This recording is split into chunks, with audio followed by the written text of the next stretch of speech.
Welcome to the Moonshots Podcast. It's episode 146.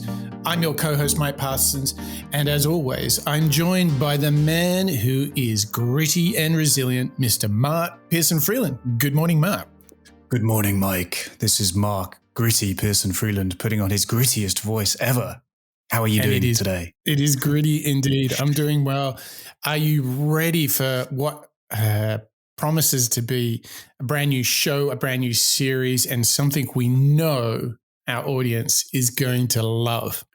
This is, jokes aside, Mike, I'm putting down my pen, my paper, my funny voice. This one is such a huge series. Today, you and I are kicking off a brand new series on resilience. And today, Mike, we're going to dig into Angela Duckworth's book, Grit, the Power of Passion and Perseverance. And like you just said, Mike, this is a pretty big milestone moment for the Moonshots show.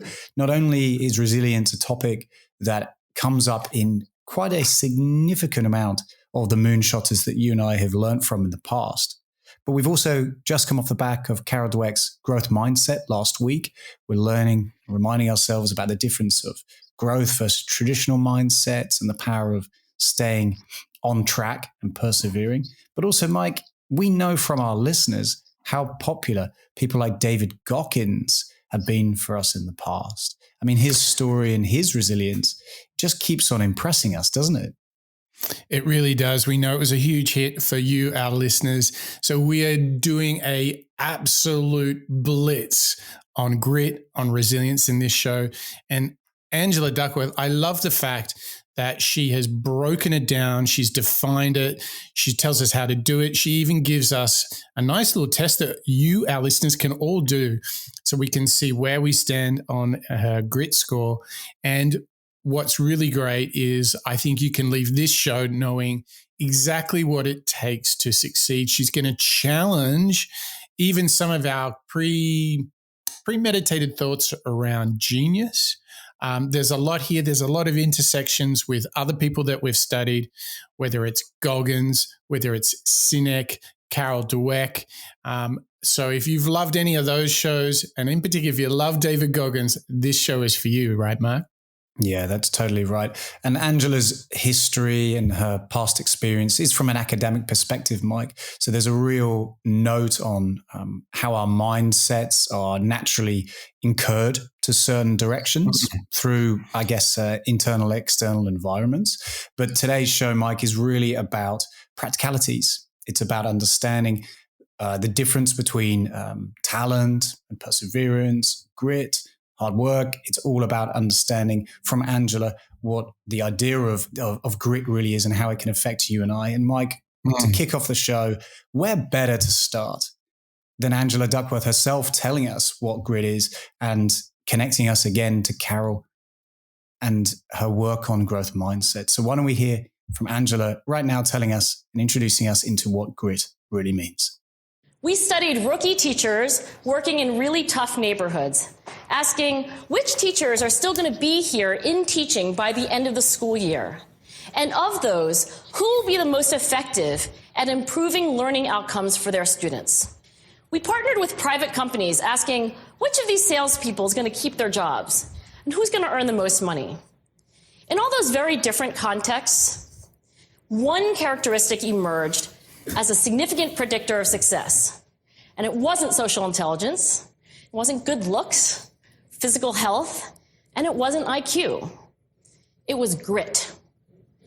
Grit is passion and perseverance for very long-term goals. Grit is having stamina.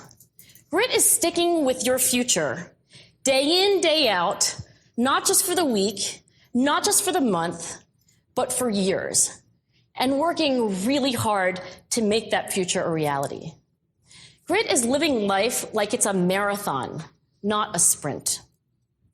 A few years ago, I started studying grit in the Chicago public schools. I asked thousands of high school juniors to take grit questionnaires, and then waited around more than a year to see who would graduate. Turns out that grittier kids were significantly more likely to graduate, even when I matched them on every characteristic I could measure, things like family income, standardized achievement test scores, even how safe kids felt when they were at school. So it's not just at West Point or the National Spelling Bee that grit matters. It's also in school, especially for kids at risk for dropping out. To me, the most shocking thing about grit is how little we know, how little science knows about building it. Every day, parents and teachers ask me, how do I build grit in kids? What do I do to teach kids a solid work ethic? How do I keep them motivated for the long run? The honest answer is, I don't know. What I do know is that talent doesn't make you gritty. Our data show very clearly that there are many talented individuals who simply do not follow through on their commitments. In fact, in our data, grit is usually unrelated or even inversely related to measures of talent. So far, the best idea I've heard about building grit in kids is something called growth mindset. This is an idea developed at Stanford University by Carol Dweck, and it is the belief that the ability to learn is not fixed, that it can change with your effort. Dr. Dweck has shown that when kids read and learn about the brain and how it changes and grows in response to challenge, they're much more likely to persevere when they fail because they don't believe that failure is a permanent condition. Failure is not a permanent condition. Mark, that clip you just dropped on us had so many ideas in it. I'm a little overwhelmed as to where I'm going to start in deconstructing that. But here's a go. What I found very interesting is that what Angela Duckworth does through her work in the book Grit is she is basically challenging the relationship between resilience and talent, and that they are almost, she is suggesting, diametrically opposed. I found that very interesting that she's basically saying if you're talented, you got a huge problem because often those people don't have grit. And this is a really important tension and topic for us to explore. Did you find that like a little disruptive, Mo?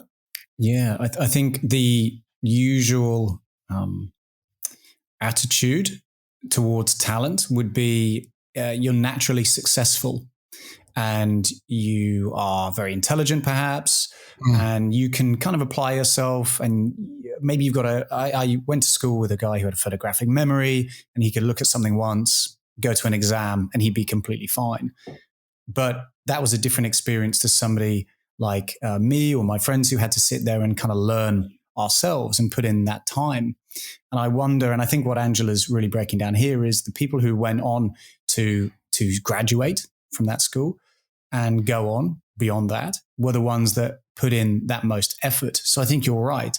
The idea of putting in the time, putting in the effort, really crafting your attitude and your focus around a particular subject is perhaps more impressive, important, and valuable in life than just something that you know off the top of your head, the talent aspect. I think it's kind of naturally against perhaps what we grew up assuming. We all think that talent is this glorious thing that we should all have innately. And when we don't have it, we get depressed and we question why we don't have it. Maybe we blame our parents or our upbringings and so on.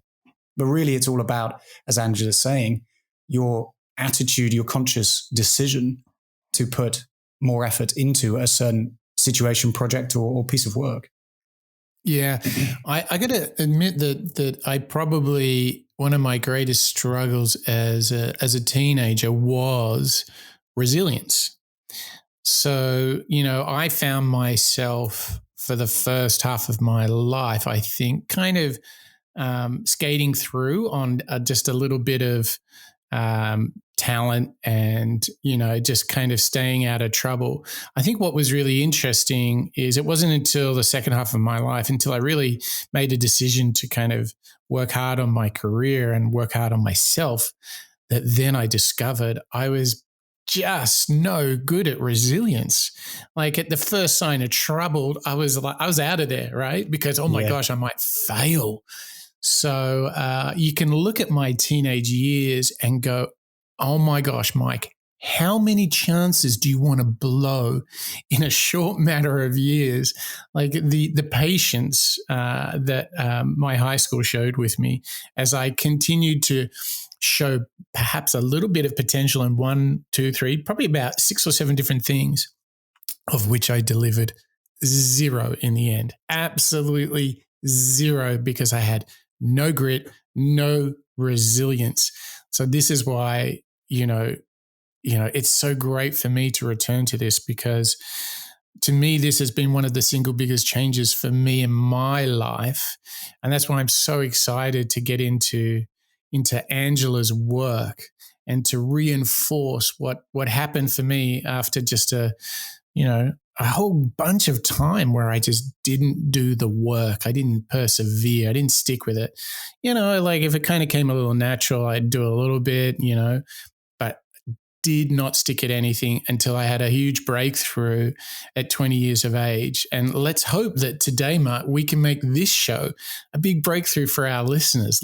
Whether it's reminding them of some of the finer points of grit, or whether it's for those of you that are trying to be the best version of yourselves, you've tried a couple of different things and nothing's really worked out yet. Well, I think the answer lays in this show, don't you, Mark? Yeah, like Angela called out in that first clip, failure isn't permanent, and you can go through a number of failures in order to get to your final destination and your final moment. And as Angela calls out, life's a marathon. I love this metaphor, Mike. We don't, as we'll explore in today's show, we don't get overnight successes that much. And, the ones who do perhaps aren't they don't benefit as much as the ones who actually put in all of that time. So today is all about setting ourselves with this mindset of, okay, it's going to take time, but I love it.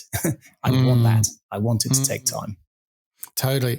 Mark, and I'll tell you who else is up for the Moonshot Marathon, and that's all of our members. It is so exciting to see new people joining up to be a member of the show. Mark, who do we need to welcome to the show today? Big shout out to Tom Osmond and Dietmar Bauer. Thank you so much for joining us over the last couple of days. We are growing, Mike, our little family of Moonshots members. It's so exciting to see that group of us, all like-minded individuals trying to learn and become the best version of ourselves, growing week by week, day by day.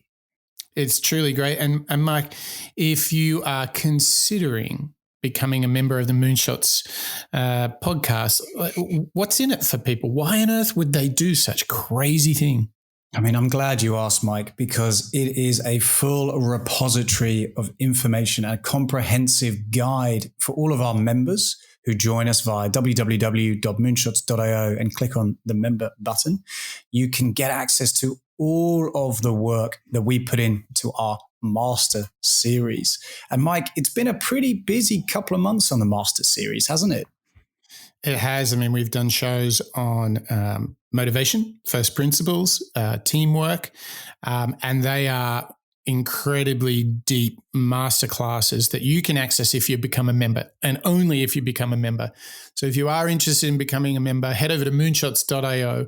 We will welcome you with open arms, and I think you get, what did we say? Lunar-powered good luck if you become a member. Correct. That's exactly. Money can't buy kind of a thing, right? Exactly. You can get access to reading lists, to video clips, to frameworks, all via the Master Series on Moonshots, and you can become a member and join us. Like you say, Mike, you can get a lunar-powered dose of information driving to become the best version of ourselves. And I tell you who's well on the way to being the best version of himself is one of our favorites, Brian Johnson from the Optimized channel on YouTube. He's got a full breakdown on Angela Duckworth's work in her book, Grit. And he even introduces the key tool, the Grit Score. BEAST, what is that? That is short for Beast Barracks. Angela Duckworth started her research on grit at West Point. So West Point is an extraordinarily difficult place to get into, right? And the top students from around the country spend literally like 2 years prepping to get in. You have to have a congressman or a senator or vice president write you a letter of recommendation to get into West Point. extraordinarily prestigious, hard to get into. Yet, once you get in, 20% of the class that starts will drop out by the end, and most of those drop out during the first 7 weeks of orientation in something called Beast Barracks. And for decades, military scientists were trying to figure out how to decide and how to predict who's going to drop out and who's not. They have something called a whole candidate score, which looked at the GPA, the SAT, their athletic and leadership experience, stuff like that. A whole candidate score. It didn't predict who made it through Beast Barracks. In comes Angela. She creates a survey, a grit survey score is generated from this little survey, right, that measures your level of grit. She asks very simple questions on passion and perseverance, which we're going to come back to a lot today, which are the two facets of grit. Things like, do you tend to move through setbacks? Tough things happen and you move through it. Is that like you or not like you? Are you passionate about stuff, but then get excited and then kind of drop it after a while? Right? Is that like you or not like you? Depending on your answers to these questions and the test that she has in the book, there's only 10 questions, but it will create a grit score. And that grit score that these West Point cadets took predicted who would make it through the Beast Barracks with crazy, astounding levels of predictive value. Nothing else they had done in the decades before would predict the way that her grit scale would predict. It turns out that grit predicts a lot of the things that we want to see in our lives. It is the secret sauce of creating a great life and achieving our potential. Grit is the secret sauce, Mike. I mean, that's what we should have opened the show with, telling our listeners that this is the secret sauce for life. But I think Brian's touched. Isn't it? I just want to say, isn't it crazy though what he just said? Like, grit was the best determinant of success. Like, there's a huge idea in that, isn't there? Well, I think what Angela's score goes on to prove is that there's a science that exists around, again, mindset and attitude, which is a fascinating idea to me, Mike. I never really, prior to digging into grit and Angela's work and the scale that we'll dig into together in a second, I never really assumed that there would be a science or a level of research around this idea of, I guess, attitude and behavior or resilience. You know, I thought, okay, well, resilience is something you demonstrate, but I didn't know that there were scientific boundaries and barriers and placements around it that, you know, defined how gritty you were until getting into this. And I found it very, very exciting. Yes, I think the reveal here for all of us is that, one, you know, grit and resilience is a big part of success. And that's a theme we've seen in the Moonshots podcast many, many times, isn't it, Mike? We heard from Einstein, we heard from Goggins and so many people, the capacity to keep on going when they weren't getting all the rewards and recognition, but they could keep going despite every challenge that was in front of them. They kept going. Somewhere at the other side of that keep on going, don't give up, is fulfillment, satisfaction, and success, isn't it? That's been a huge theme in our show over 140 plus shows, hasn't it? The idea of not getting the reward straight away is a real challenge, isn't it? You assume, you know, going back to Angela's opening clip, life being a marathon, not a sprint. A sprint, you'll get the reward within, let's say, a couple of minutes, let's say. Whereas a marathon, it takes a few hours. And I haven't even run a marathon, Mike, but I know it takes a long time. And I think exactly to your point you just said, this idea of no reward apart from how you feel about yourself, how you can be proud of yourself, you can demonstrate your own passion and perseverance internally. You've really got to change your mindset away from a physical reward such as a car or success or whatever in order to be comfortable with that. And I think that is quite a challenge unless you've really dug into it. Yeah, later in the show, we'll actually break down the things that you can do in our habits part. So that's all ahead of us. So don't worry, listeners, we are going to get there. What we're doing right now, though, is just like, oh my gosh, this grit thing really matters. There is a science to it. Angela's study, she studied 16,000 individuals to write this book. That's how scientific she got. For me, what's so interesting is that you can go and do this grit score test right now, can't you? In fact, Mark, you've done it. So why don't you explain to our listeners, how can we all go and get our own grit score and work out where we are on the resilience table? Well, like you say, Angela's gone and created this grit score based on interviewing, tens of thousands of individuals. And as Brian from Optimize broke down there, she really started working on it at the West Point with West Point students in order to determine how resilient and how many of them would get through beyond past that whole card score. And it's really interesting little piece of research, Mike. It's not too dissimilar, I suppose, from personality tests, from ENFP tests and so on, but it's all about trying to be honest with yourself as to how you respond to challenges in your life. So imagine a personality score all orientated around saying, hey, Mike, do you find this difficult? How do you respond in this situation? And just to give you a very small sense, Mike, I'll read you out a couple of questions. And then, like I say, I'd invite yourself and all of our listeners to go out and complete this. And in fact, Mike, I think it'll be really fun to hear from the listeners as to how some of them got on and what sort of levels they found themselves with regards to their grit. But some of the idea... So how did you find it doing? Was it a bit confronting or uncomfortable or revealing? How was it? For me...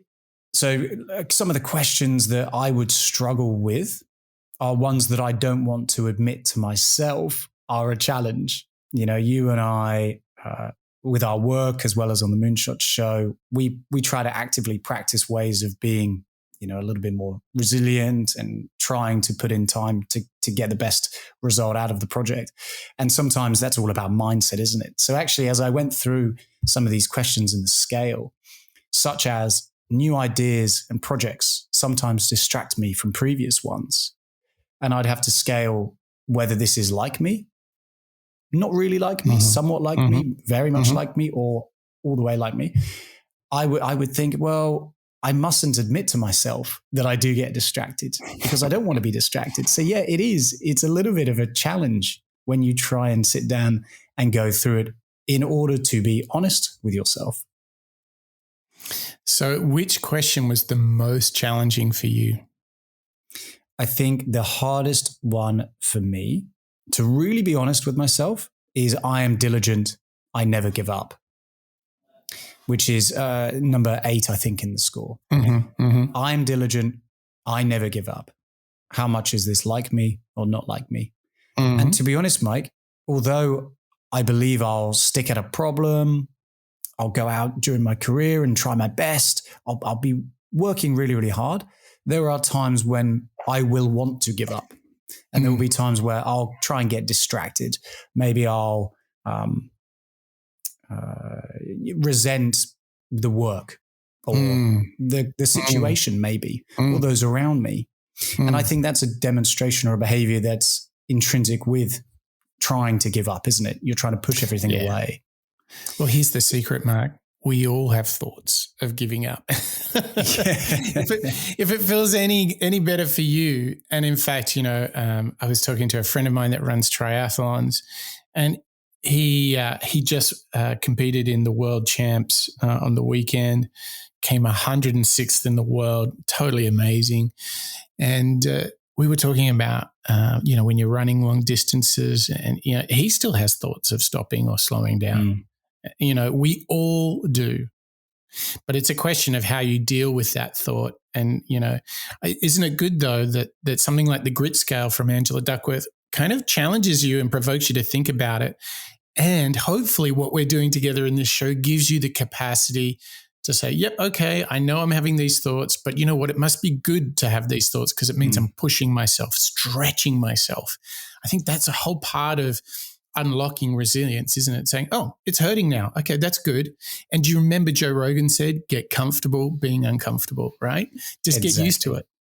Yep. And likewise with Jocko Willink. Is it good? Is it hard? Good. Good. Problems? So many. Good. Exactly. Yeah. So that's the mindset here. It's like, okay, no problem. Start to discover a little bit, how you stand with the grit score. Oh, by the way, you can actually get this grit score at angeladuckworth.com/grit-scale.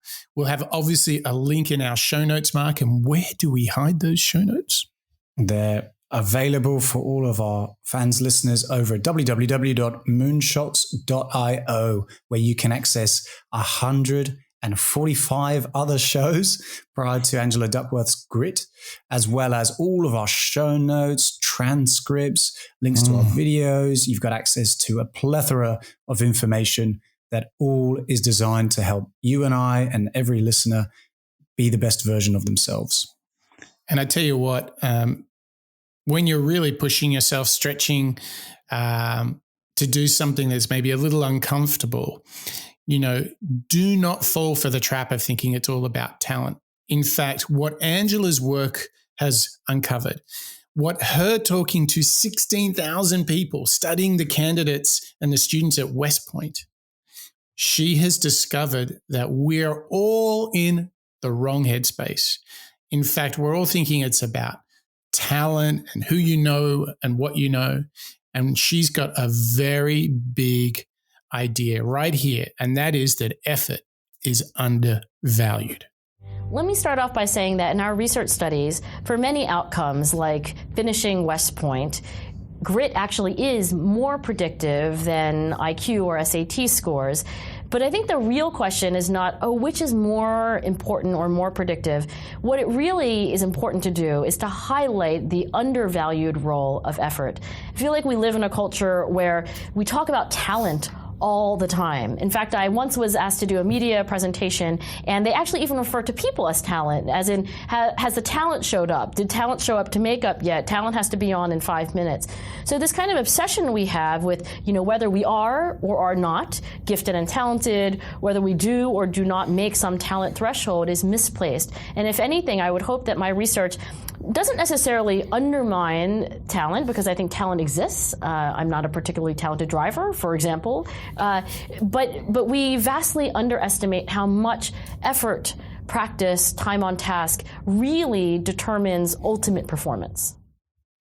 Practice and time on task. Those are my two key call-outs from that clip, Mike, because I think what Angela is really demonstrating here is you put in the time, practice in order to get a little bit more knowledgeable about something, a little bit more confident. It just takes that little bit of time. It really does.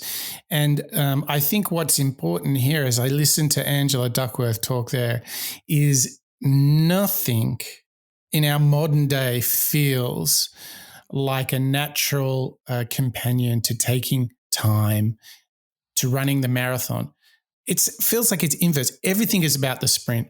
Food delivered to your door, your groceries, your shopping to your door in an instant, video in an instant, search information in an instant.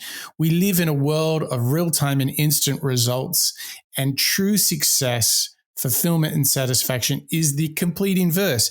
And the key ingredient, as Angela would have us think, it's perseverance, it's grit, it's resilience, it's the capacity to continually do things over time, making small, consistent improvements in your day, in your person. I think this is the great challenge that we all have with grit, with resilience. The fact that it is not an instant reward, but it only reveals itself sometimes months or years later, doesn't it? I think this is a huge revelation for me, because I've been guilty in my past, Mike, of feeling disheartened if the success hasn't been, me too, present. When you haven't necessarily seen the reward after working on a project really, really hard, maybe spending months on it, or maybe even years. And then, maybe it goes live, or maybe it goes to the public, or maybe you just kind of stop working on it because you're working on something else and you've delegated it to another team or whatever it is. The assumption that you should get something from it, at least for me, it really exists. I'm always expecting something, I think. And actually I'm doing a disservice to not only those around me, but also myself by expecting that, let's call it a reward or a conclusion, I guess, because you're right. That comes much, much later in the form of practicing perseverance, in the form of being that little bit grittier and maybe being more experienced for the next project or the next team that you work with or the next situation. I think for me, Mike, it's been a real challenge, probably throughout my career, in fact, where I naturally assume, okay, well, great, there will be some kind of reward at the end. Where's the carrot on the stick? As opposed to thinking, oh, I've done a really good job. I'm really proud of myself. Have you ever experienced anything like that? I'm going to go as far as saying that transition that I alluded to earlier in the show was a massive multi-year project for me to realize after literally, all these great opportunities I had in life, which I, as a young kid, I totally blew them because I didn't have the capacity to be gritty and resilient.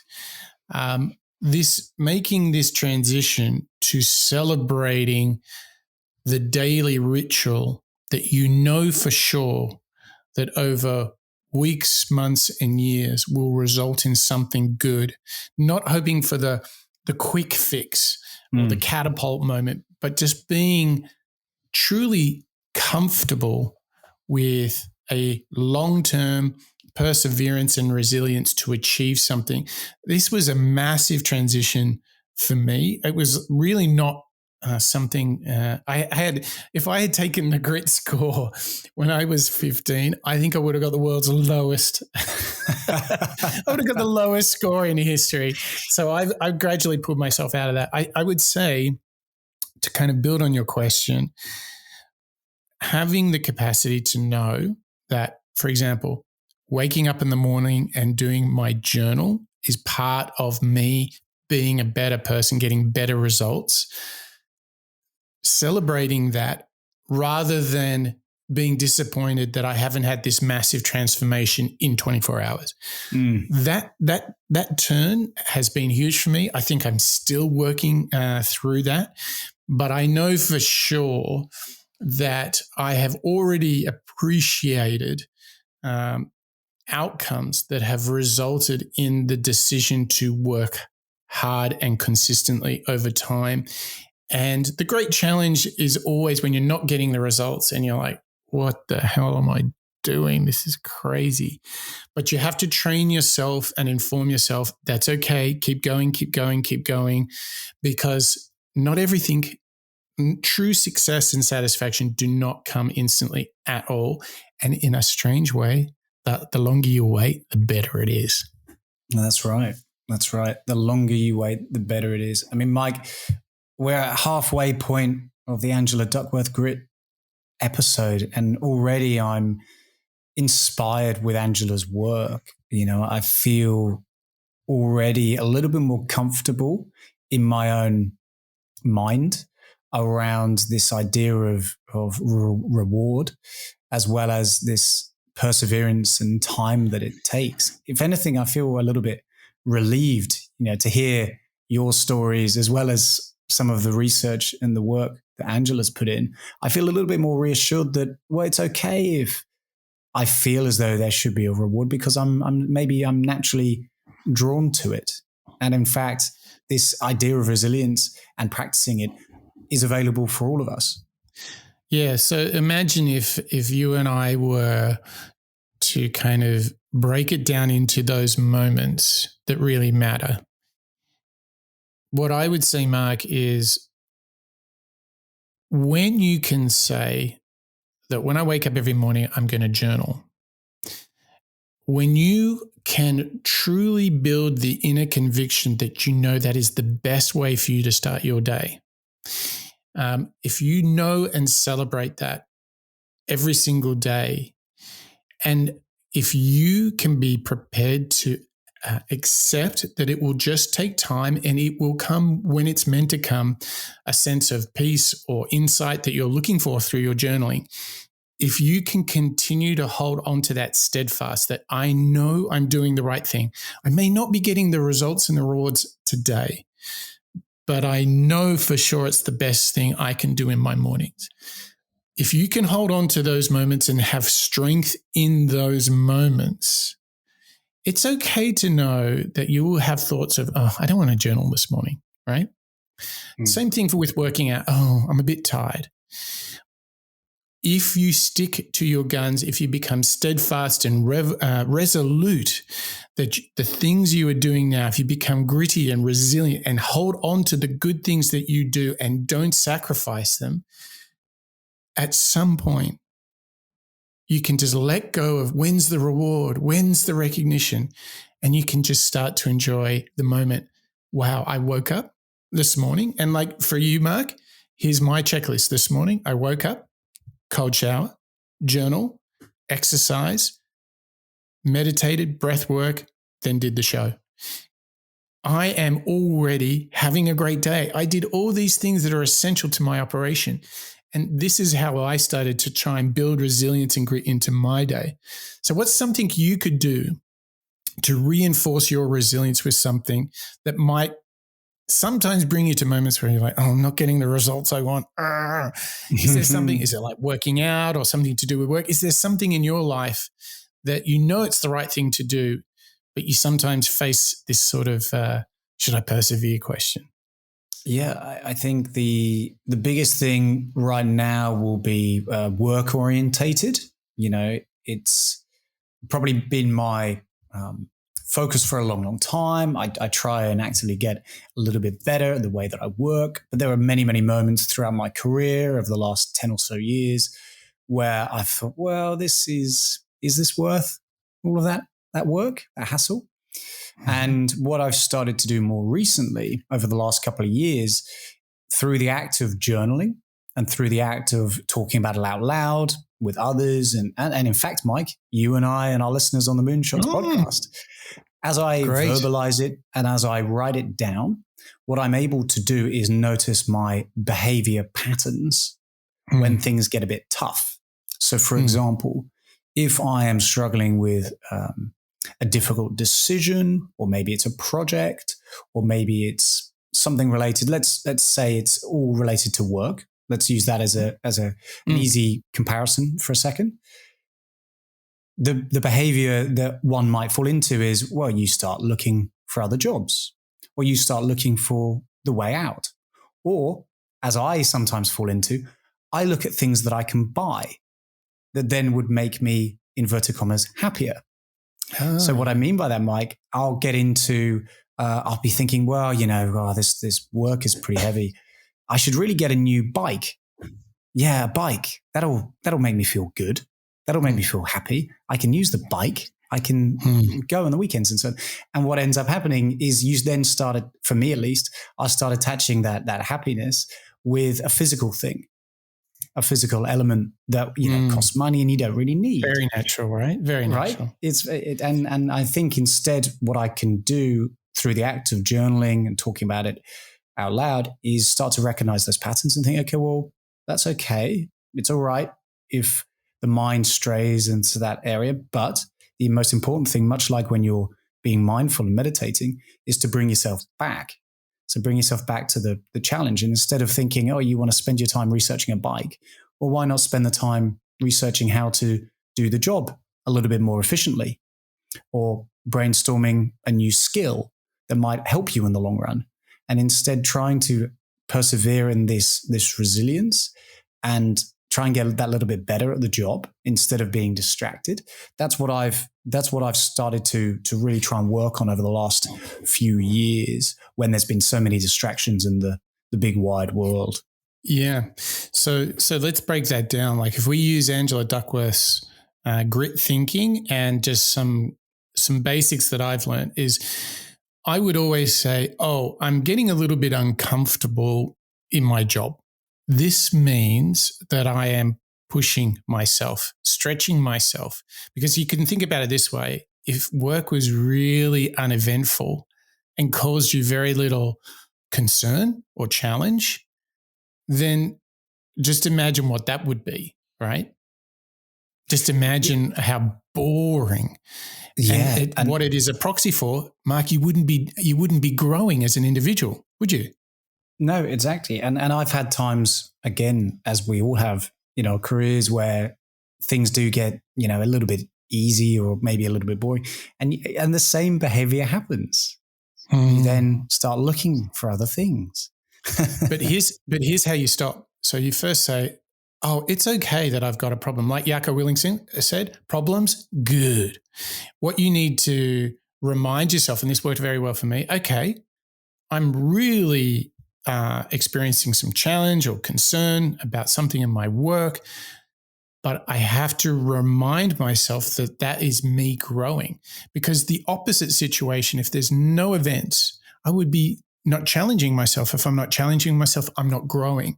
And I want to grow, right? I don't want to be a fixed person. You know what I mean?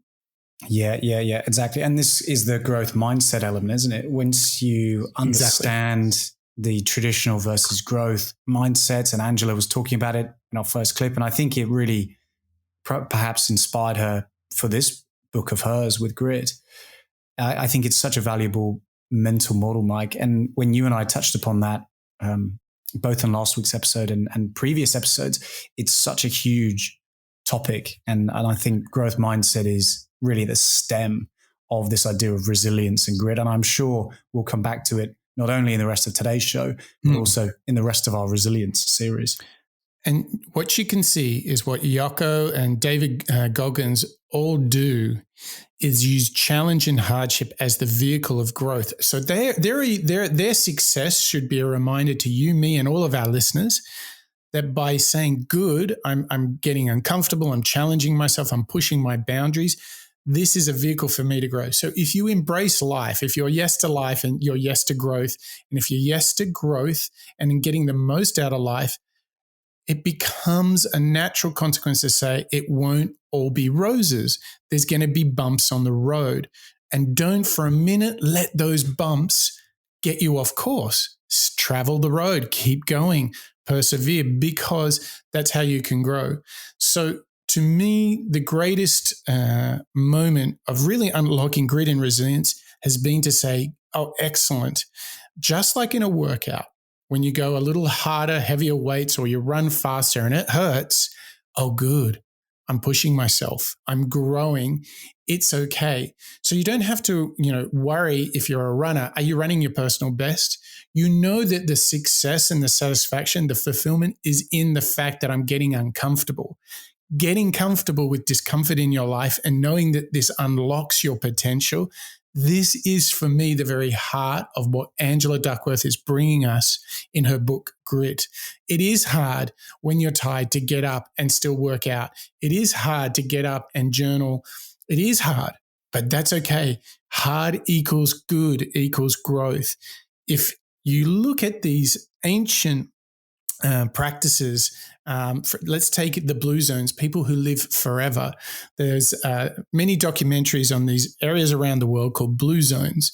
And there are really interesting characteristics to people who are resilient and gritty. And they like hard work. They like growing and so forth. They do not go into this kind of very fixed, I'm going to just sit in an old people's home. You'll see centenarians, people that are 100 years plus old, still actively getting out there, gardening, talking, participating in their community. Let me pitch you this, Mark. In Okinawa, which is the blue zone in Japan, where people live unusually long lives, there was a great documentary, and it was following the life of a guy, he's like 103, still cooking and zipping about town and all this kind of good stuff. When he goes to, wait for it, his karate courses, right, at 100, okay? One of the things that he would do is they have a muscle and body hardening practice where they get these kind of weighted hammers and they kind of bash their legs in the same way that, you know how there's the karate practice of hitting concrete and bricks and stuff like that. You know, have you seen them? You know how karate goes. I've seen that. Right. So that's all about hardening the hands, right? So what they do for the legs is they get these kind of hammers, and it's not like violent, but they give their legs a good whack. And he's sitting there at 100 plus, still whacking his legs in his karate outfit, because what he explained is that he has to keep challenging his muscles if he wants to keep the use of his limbs. Wow. So he's there and he's still bashing away at his legs and giving them a good whack, right? And he's not causing bruising, but he's building strength in the bones and the muscles and the ligaments. And this, to me, Mark, this is our opportunity to embrace grit as the secret sauce. You can have talent and good ideas, but the thing that will change everything is putting in the work consistently over time. Isn't that a powerful idea from Angela Duckworth? That's such a powerful idea, and connecting life as a marathon to Okinawa, where you're getting a little bit of a beating, so to speak, on your legs in order to strengthen that muscle. I see the total connection there. And what's more attractive, Mike, than digging into grit and resilience in order to live a healthier, longer life? I mean, I'm totally inspired to learn more about that. Yeah.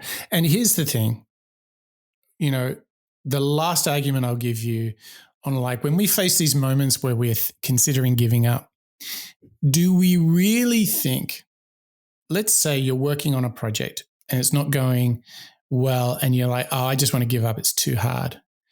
Do you really think by just quitting the project, kind of leaving everyone in the lurch there, going to a new project, do you really think you solve the underlying situation? Do you really think that the next project won't have its challenges? So what's going to happen if we give up on the first one? We go to the second project, have some challenges. What do? We give up. Give up and move on. Exactly.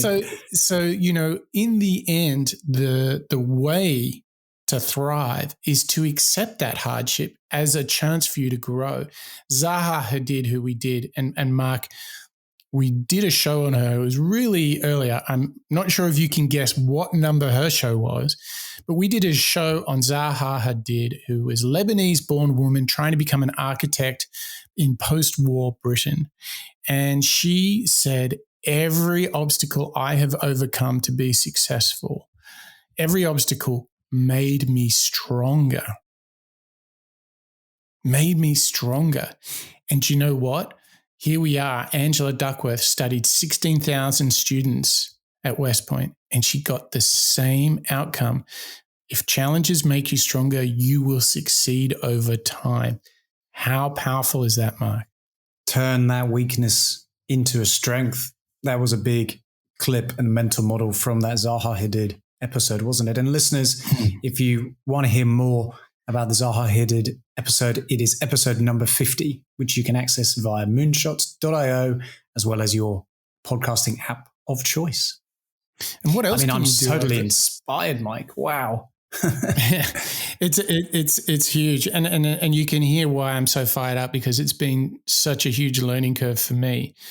But Mark, I wanted to ask you, if everyone who's listening, if they're getting fired up, what else can they do at moonshots.io? Other than listening to our back catalogue, there's something else they can do there. Something that's a little bit easier than turning a potential weakness into a strength and practicing for a few years in order to become that little bit more resilient and gritty. It takes not more than a couple of minutes, Mike, and that's good news, isn't it? You can pop along and become a member, a Moonshots member.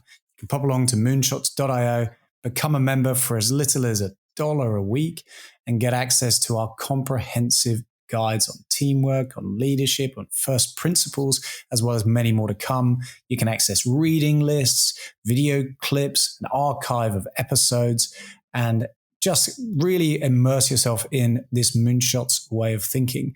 And learning out loud with myself and Mike and the team is what we're trying to bring to all of our Moonshots members. So pop along to moonshots.io and join us. Absolutely. So now let's kind of jump into getting grit and resilience done. And we are about to hit you with the masterpiece of a 4-part plan for you to grow your grit. But being gritty is hard. Resisting endless temptations to quit or experiencing failure is extremely difficult to deal with. But Angela says we all have the ability to grow our grit if we direct our focus in 4 specific ways. First, develop a fascination with what you're trying to do. Second, strive to improve each day. Third, remind yourself of the greater purpose. And fourth, adopt a growth mindset. Charles Darwin admitted to not having great quickness of apprehension. To discover the mysteries of natural science without possessing supernatural intelligence, Darwin developed an obsessive fascination and was said to keep questions alive in the back of his mind. Questions that related to what he was observing, that drove him to discover the connection between all living things. His deep interest in the natural sciences and constant questioning led him to the breakthrough that we now know as the theory of evolution. So what questions are most intriguing to you? Find the questions that fascinate you, and you'll find the capacity to stay gritty while trying to achieve something great. Next, aim to improve yourself every single day. Compete with who you were yesterday. Olympic gold medal swimmer Rowdy Gaines once said, "At every practice, I would try to beat myself. If my coach gave me 10 100-meter swims one day and asked me to hold it to 1 minute and 15 seconds, the next day he would give me 10 100-meter swims and I would try to hold it to 1 minute and 14 seconds. Angela says that the refrain of all paragons of grit is that whatever it takes, I want to improve. It doesn't matter how excellent they already are. So how can you carve out time each day to push your abilities and seek constant and never-ending improvement? The third way to grow our grit is to remind ourselves of the greater purpose. Angela conducted a survey of 16,000 adult Americans to determine what was a bigger contributor of grit, obtaining a feeling of pleasure or feeling a greater sense of purpose. She found that people on the upper half of her grit scale experienced a similar level of pleasure in what they were doing. But she found that higher levels of purpose directly correlated to higher levels of grit.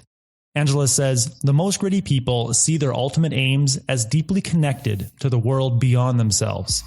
You could be a bricklayer simply laying the bricks for a cathedral, or you could be a bricklayer building the house of God. It's largely up to you to determine what purpose or greater meaning your work has. Whatever you come up with has the capacity to raise your level of grit. The last way to grow your grit is to develop a growth mindset. Bill McNabb, the past CEO of Vanguard, the world's largest provider of mutual funds, interviewed leaders within the organization to see who were successful and who weren't. He found that long-term success was dependent on a core belief. Those who believe that, I can't learn anymore, I am what I am, this is how I do things, routinely failed to move up to a senior level.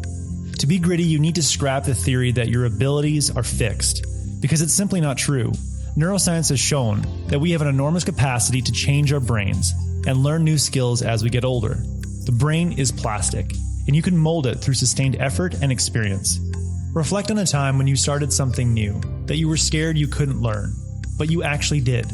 Use the memory of that experience to disrupt any beliefs that your abilities are fixed. Wow. This is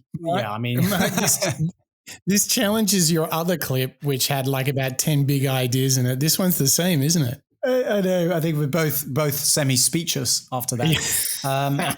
And look, starting backwards, I think the growth mindset model, just every time I hear it, Mike, it just reminds me how much ownership I can take over my ability to challenge myself each day. You know, my brain and abilities aren't fixed. I can go out and work on these 4 structures every single day, and we'll break these down in a second. But it's a great reminder straight off the bat that we all have the ability to change our basically brains and mindsets in order to be that little bit more resilient and gritty. Oh, yeah. It's so true, isn't it? Now, run us through. There was 4 big ideas in how to get grit. Let's make sure we grab each and every one of those. Well, each and every one of them is so key to really understanding and powering ourselves in being a little bit more gritty each day. And the first one that Productivity Game's calling out is this idea on fascination. And he's got a great story about Charles Darwin, who places a question essentially in the back of his head, Mike. So he might not see the world as it is and just say, okay, cool, yep, that's a bird up there flying. Instead, he might have said, okay, well, how is that bird any different to that other bird? And he'll keep it in the back of his mind and he'll mull it over, much like a behavior, in fact, a mental model that you and I have spoken about in the past. But more importantly, this question of always coming back to the question, constantly looking around and questioning everything in life, being an original thinker and being fascinated with the world is so key at essentially driving what I think Angela refers to as purpose and passion. Unless you're really fascinated with things around you in the work as well as the world, you might get bored of it and you might not be as focused and resilient as you probably could be. So that's first. So number one, develop a fascination, a curiosity, and interest. Okay, got it. Then what's next? Next one, it's classic Jordan Peterson with the daily behavior. Don't compare yourself to other people. Compare yourself to who you were yesterday and beat yourself as you were yesterday by making an improvement upon yourself today. Make sure to really adopt a mindset about improvement every single day, whether it's journaling or meditating or just reflecting on how you were and thinking, okay, well, this is how I could be a little bit better or more patient today. That's such a huge, significant way of, again, practicing and aligning yourself in this bigger picture. Yeah, and that's what we were talking about before. You get real kick out of going, you know what, I've done all the things I need to have the best day possible. I'm on the way. So that's great. That's reinforcing that. So that's 1 and 2 are done. What's number 3? Number 3 is all about purpose. Purpose rather than pleasure being the thing that you should arm yourself with as you think about your general aims in the world, both career as well as lifestyle, because that purpose is essentially what drives or is in fact connected to your passion. And without purpose, you can stray. You can be like a kite in the wind. You can fly away. But by having a purpose that you're conscious of and you're aligned with, you can actually work in any job and still maintain and reach what makes you happy and what gives you purpose and what you feel passionate about. Again, it's all about taking ownership and having a mindset or a belief in what you're doing really, really matters to you and your family, perhaps, and then being comfortable with the hand that you're dealt. And if you continually remind yourself of your purpose, if you celebrate your purpose, it'll be easier to stick with the daily improvements because you'll know the things you're doing are contributing to the purpose. So you'll feel that you're on track, right? That's right. And if you can maintain that habit, again, is connected to that second structure that we called out, the daily improvements. If you're reflecting on yourself and you're referring back to your purpose, your passion, and coming back to it each day, then you're going to be able to compare yourself and therefore improve. And you're going to make sure that if you are feeling a little bit lost or you're exacerbating your mindset and becoming a little bit stressed out or anxious about anything, if you can bring it back down, slow it down, and look at your purpose, then you're going to be hopefully that little bit more comfortable.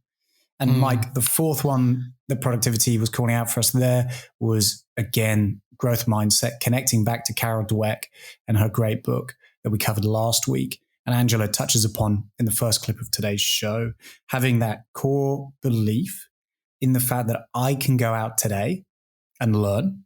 My abilities, my concepts, my thoughts aren't fixed. In fact, I think the clip actually says my brain is plastic and it can be molded.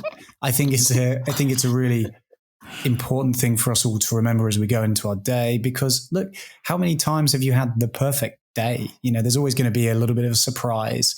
Maybe the queue at the supermarket's too long, or your coffee's cold, or whatever it might be. It's all things that you have to kind of roll with. And I think having this growth mindset and the ability to roll with the days and be a little bit more flexible is such an important consideration as you wake up and get up and go out into your day every day.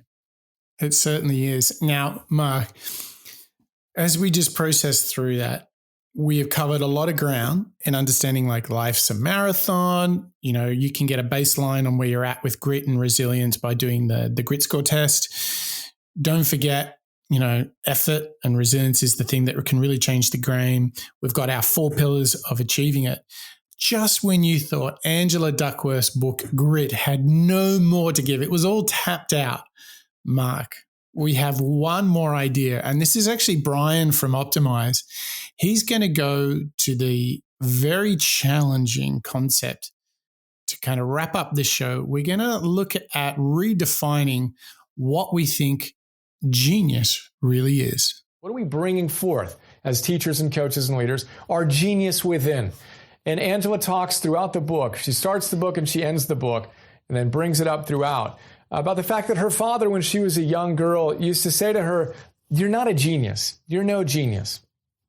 And she says at the end of the book that her father was right when he said that she wasn't a genius. If he defines genius as someone who can achieve great things with no effort, well, in that case, she wasn't a genius and he wasn't a genius.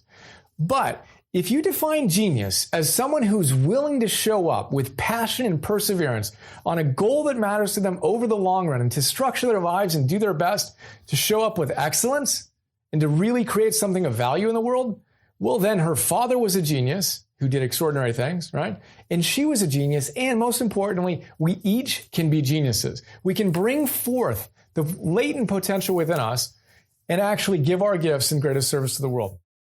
That's a great way of reframing this concept of genius, Mike, isn't it? Achievement without effort is not necessarily genius. Instead, it's all about staying the course, working really hard, having that perseverance to get through it and show up with passion. I mean, I feel as though I'm certainly not necessarily, Mike, somebody that you would call a genius. And I must admit, you know, effort definitely can take a little bit of encouragement sometimes, as we've discussed in the show. But the glory or the good feeling once you achieve something through perseverance is just pretty amazing, isn't it? Oh, how good. How good. Like just knowing that you stuck at something through thick and thin, it feels pretty good, doesn't it? It does. There's probably few things, as Angela calls out in our show today and in her book, Grit, if you can be resilient and you can really focus on changing your mindset, finding that purpose and passion, I think you're going to find your own reward along the way. Yeah, totally. And I hope for you, Mark, that you found a reward in this show. What has stuck out for you in this very gritty show? Quite a lot, actually. It's been a pretty meaty deep dive into grit and resilience, and it's a great way, I think, to kick off the series. For me, I think the grit score is actually going to be something I come back to. And what I think, because I've learned a lot about how to grow my grit, as well as the concept around life being a marathon. But actually, I want to challenge myself, Mike. I want to see if I can track a change in my grit over time. And I think having a practical scorecard and scale that I can refer to in times of challenge will help me kind of ground myself and think, okay, well, this is where I was, this is where I'm getting to. I think that might be a nice milestone and marker for me to use. What really stuck out for you with our work into Angela Duckworth's grit? I think just the idea that effort is undervalued, it's underappreciated in the world, you know, like it's just really misunderstood how important it is.